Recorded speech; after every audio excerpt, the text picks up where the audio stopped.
In the summer after sophomore year at Princeton, Jonathan Safran Foer journeyed to the Ukraine. He had hoped to find the woman who rescued his grandfather during World War II. While he was unable to do so, he decided to write a fictional story based on his experiences. The result is a 25-year-old's first novel. Everything is Illuminated is one of the publishing world's biggest stories of the season. The New York Times calls it a dazzling literary high-wire act and a fearless, acrobatic, ultimately haunting effort. I am pleased to welcome Jonathan Safran Foer to this table in the context of all of this rave. So the question is, how did you do it? I mean, you're 25, you're right out of Princeton, you go to the Ukraine and you come back and you have all these people falling all over themselves saying how great this is. I think the question is, what is it? The it that you're referring to is a novel. And in fact, that's not really what I intended to do. What I intended to do was find out about my family and find out about myself and then somehow express what I found out. So in a way, I ended up somewhere other than where I was trying to end up, and I became very lucky. Think so? Lucky? Yeah, I do think so, in a couple different ways, one of which is that this kind of expression that I had, these feelings inside of me that I was then able to put on the outside of me, took the form of a book, took the form of something that's readable and maybe funny at times and maybe moving at times. And it didn't have to be that way. It could have been the case that this expression took the form of a conversation with a friend or something that I could never share with anybody.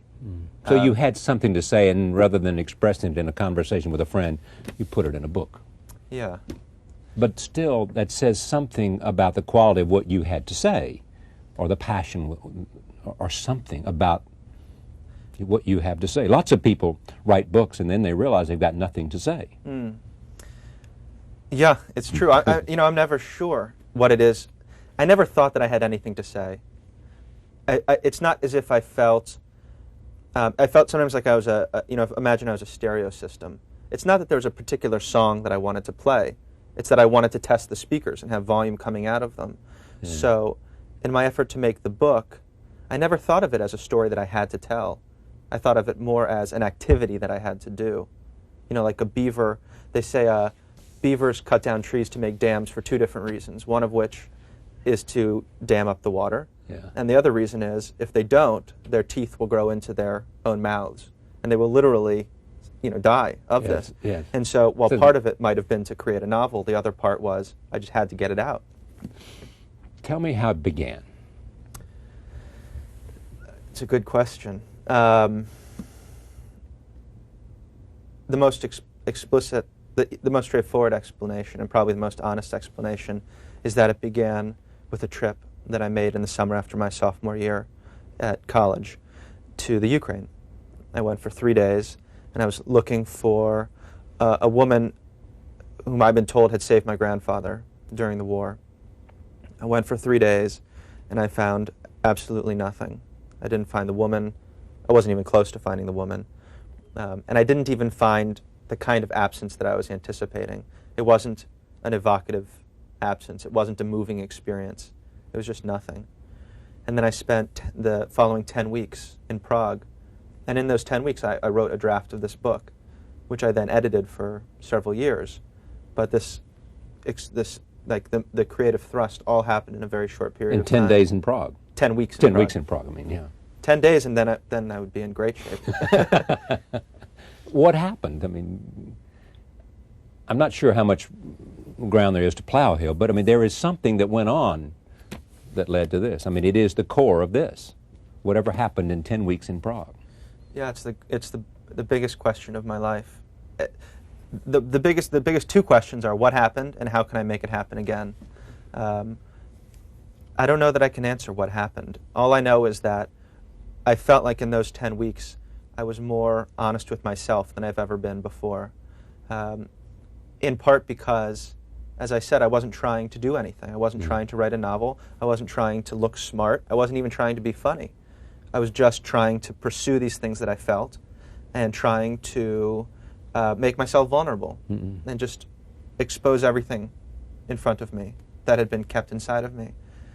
And so now when I think of how to replicate it, and I haven't replicated it, the thing that I come back to is, how can I be more honest? How can I make myself more vulnerable? How can you create the circumstances that led to this experience? Right. And how hard do you try to do that? I mean, how do you go about trying to do that? There are a couple different ways. One of which is just simply, I go to the library, Yeah. I open my laptop, and I sit there, regardless of whether or not I feel like it. I gave a reading at a high school the other day, and one of the students asked, "What do you do when you don't feel inspired?" And I said, "I've never in my life felt inspired. It's not a question of inspiration. It's a question of this mundane, or this seemingly mundane act of will. I just go, and I've committed myself to this project of trying to be honest. And it's not like a glorious revelation. It's an incredibly difficult, frustrating, self-deprecating act. But I go and I do it, and that's how it happens. What kind of kid were you? Pretty rambunctious. You're Very. not someone who said, someday I'm going to write the great American novel. No. Or someone No. that wasn't Maybe I you. thought someday I'll steal the great American novel from a bookstore. I Sorry. used to. Or I'll sleep on the great American novel, or I'll sleep with the great American novel. Right.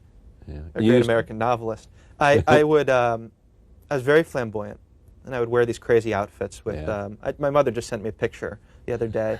I was like 6 years old, and I had these rings on every single finger, and a bow tie, and a vest that was made of a glitter material, and a plaid sport jacket. And I think that's what I was like. I would just walk around like that, and I thought, I don't know, I don't think it was ever that I wanted to proclaim any sort of uniqueness. I just liked the idea of things being a bit elevated, of things being more. You were how old when you went to you went to Princeton at 18? Right. You know, got out at 22, I assume, like everybody else. You know. Right. You went to the Ukraine when you were 23. No, you went 20. to 20 in your sophomore year. Yeah. And while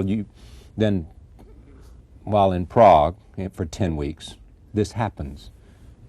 Did anything in you say, because you read a lot of books, because you had a sense of what writing was about, did anything in you say, this is good, this is somehow, however this happened, whatever the convergence was, the end result is the core of something good? Yes, but I don't think I thought of it as a good book. I think I thought of it as a very good experience and a good start. I think of, I don't think of myself as a writer right now. I think a writer is somebody who writes many books, and in the course of a career goes through several very dramatic changes, Right. and is someone who's durable. And The best example of that recently was Reynolds Price was here. Reynolds Price has written 34 books. He's gotten lots of praise for them. He was a Rhodes Scholar. He's written essays. He started off with a great first book. you must go to Prague a lot. I don't know. I think it happened in North Carolina. Okay. Maybe it happened. I should go there. Maybe it happened but you're right. He is a writer. He can say, I'm a writer. Yeah. He gets up every day, and every couple of years a book comes out. I've written a book, but I felt very aware when I wrote the book that I was embarking on something that was that was much more ambitious than the book, and that was going to take a lot more time than the book would take. And that was finding this woman or something else? No, that was committing my life to this kind of expression. Right. Committing myself to being vulnerable, committing myself to this very specific kind of honesty. There are many kinds of honesty. This is just one. I mean, I must say this to you. You have a powerful sense of self-understanding, it seems to me. I mean, for someone of your age, you really do have a grasp on terms of being able to express.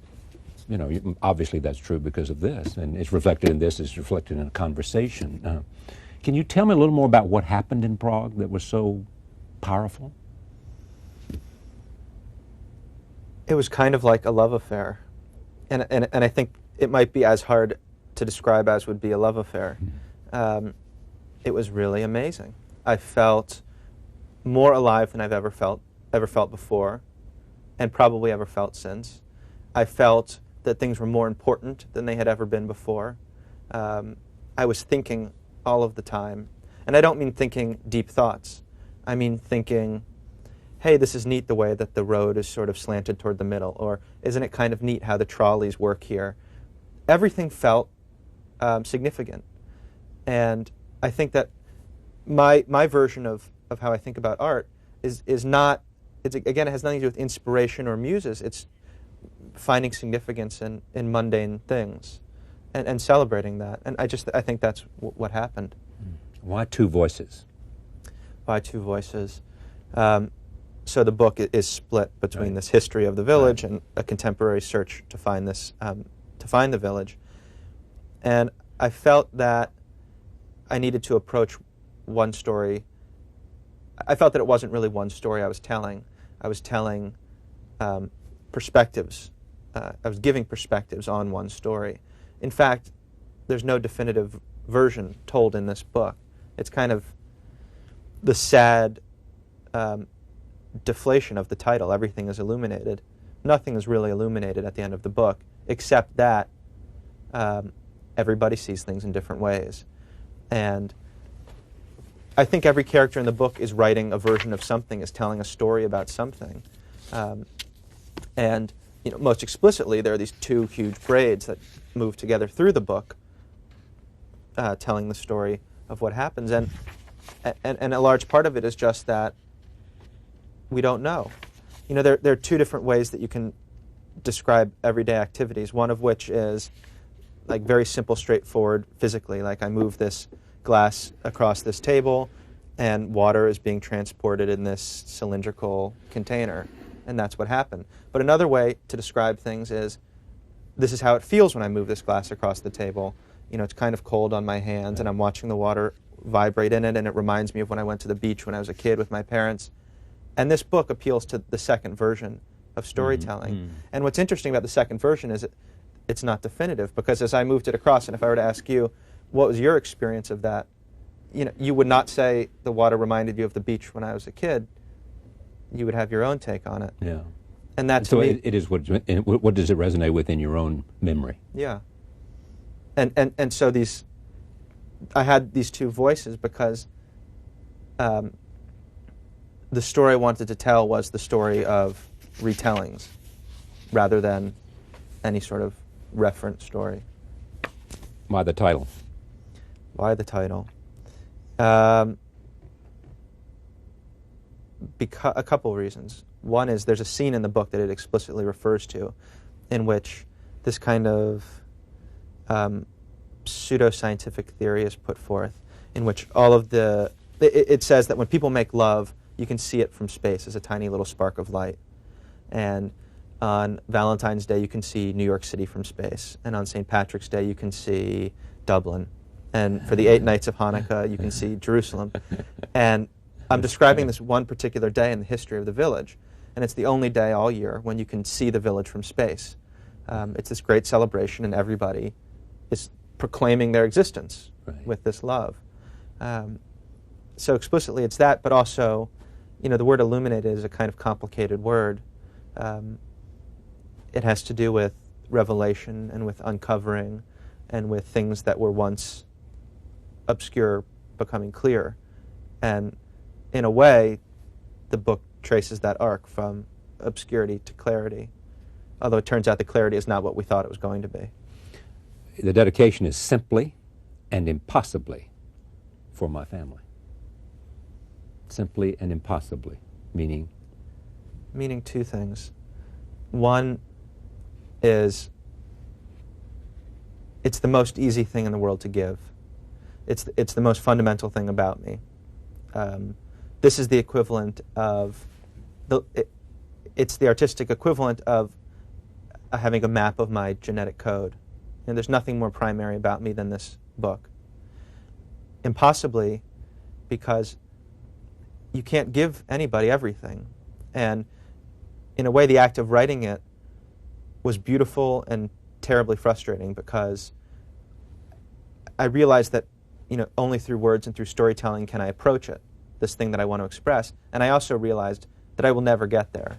I think that the more time one spends around language, the more one realizes its shortcomings.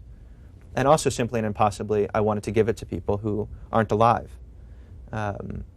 It's the very simple gesture of one generation wanting to express gratitude to another, and the impossibility of doing it because previous generations have been killed or have died.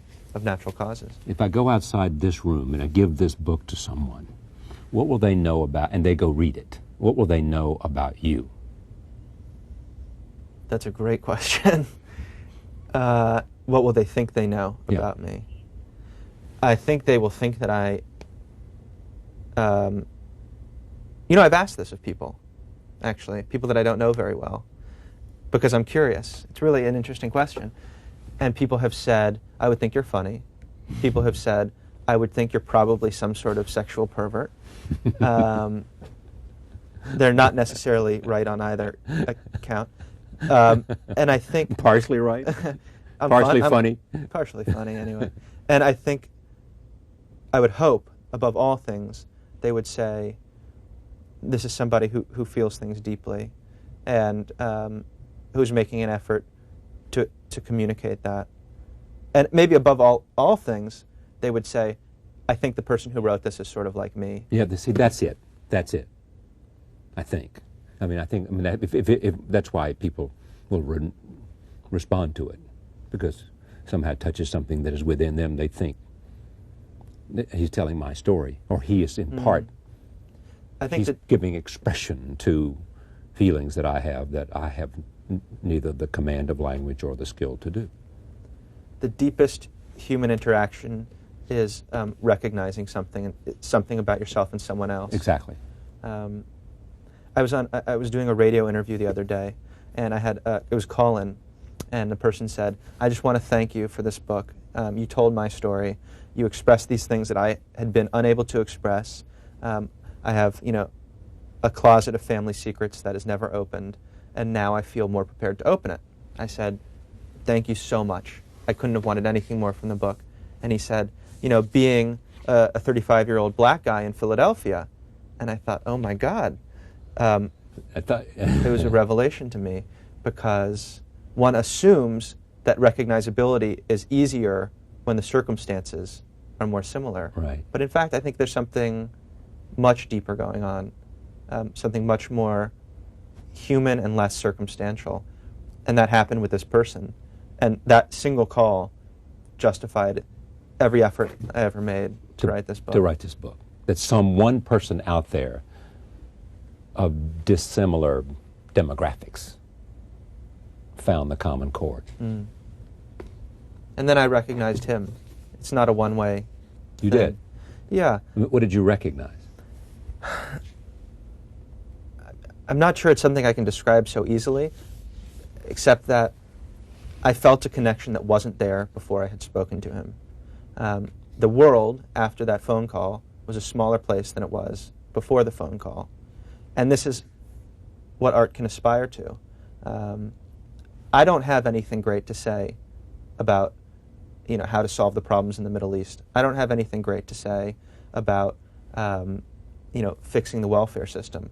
What I do know is that a lot of problems in the world stem from a lack of compassion. There's just not enough compassion. The world is a little bit too big.